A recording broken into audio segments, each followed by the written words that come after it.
एक बार देवी अहिल्या ने अपने ससुर मल्हार राव जी के साथ भी इसी आर्थिक अनुशासन के अनुरूप व्यवहार किया। दरअसल पेशवा बाजीराव मल्हार राव जी के अभिन्न मित्र थे।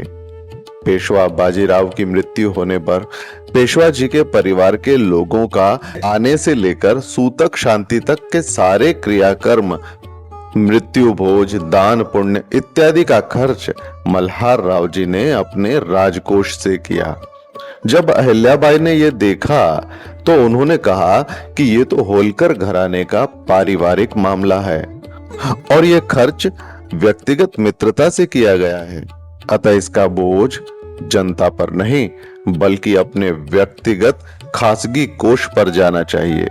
और उन्होंने तुरंत खासगी कोष से यह राशि राजकोष में डलवा दी। सन 1745 में अहिल्या देवी ने अपनी प्रथम संतान मालेराव को जन्म दिया। मालेराव के जन्म के 3 वर्ष बाद बेटी मुक्ताबाई ने जन्म लिया। इन दोनों बच्चों की किलकारी ने होलकर परिवार को खुशियों से भर दिया था। मल्हार राव जी अपने भरे पूरे परिवार को देखकर बड़े प्रसन्न रहते। अपने राजकौशल और तेजस्विता के साथ वे अपना राजकाज चला रहे थे, लेकिन समय को कुछ और ही स्वीकार था। सन 1754 में होलकर राजघराने पर बहुत बड़ा दुख आ पड़ा। आर्थिक विषयों पर होलकर राजवंश का राजस्थान के जाट राजघराने से विवाद हो गया, जो अंततः युद्ध में बदल गया। इसी युद्ध में मल्हार राव होलकर के पुत्र और देवी अहिल्या के वीर पति खांडेराव होलकर एक युद्ध को लड़ते हुए वीर गति को प्राप्त हो गए। अहिल्या देवी पर तो मानो दुख का पहाड़ ही टूट पड़ा। लगता था जैसे सारा का सारा जीवन ही अंधकारमय हो गया है। दुख की पीड़ा से विफल होकर उस समय की सामाजिक रीति अनुसार उन्होंने अपने पति के साथ सती होने का निर्णय ले लिया। उधर पुत्र के शोक में डूबे मल्हार राव जी को जब अहिल्या के इस निर्णय का पता चला तो वे विफल हो उठे। वे सीधे देवी अहिल्या के पास पहुंचे और उनसे कहा, बेटी अहिल्या, खांडेराव को तो समय ने मुझसे छीन लिया।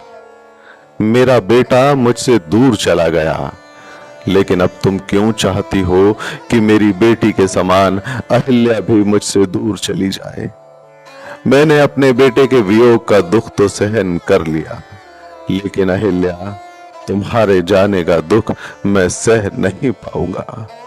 अहिल्या, तुम्हें अपना निर्णय बदलना होगा, मात्र मेरे लिए नहीं, अपने परिवार के लिए, अपनी प्रजा के लिए, अपने राज्य के लिए और अपने दायित्व के लिए तुम्हें जीना होगा अहिल्या।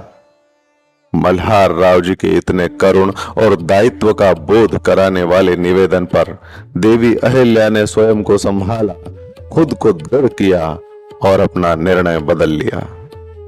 तब मल्हार राव जी ने आंखों में आंसू लिए अहिल्या के सिर पर हाथ रखकर कहा, अहिल्या, अब तुम ही मेरा बेटा हो।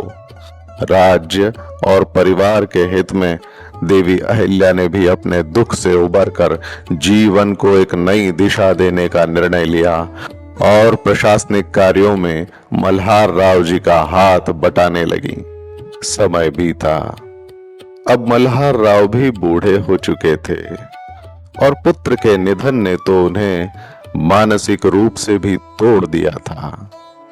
खांडेराव जी की मृत्यु के बाद वे अधिक वर्षों तक जीवित नहीं रहे। 20 मई 1766 को मल्हार जी का भी निधन हो गया। पिता तुल्य ससुर का चले जाना अहिल्या के जीवन का दूसरा बड़ा आघात था। मल्हार राव जी की मृत्यु से शासन पर विपरीत असर पड़ सकता था, अतः इस परिस्थिति में अहिल्या देवी ने स्वयं को संभाला और दृढ़ता से संकट के सामने खड़ी हो गईं।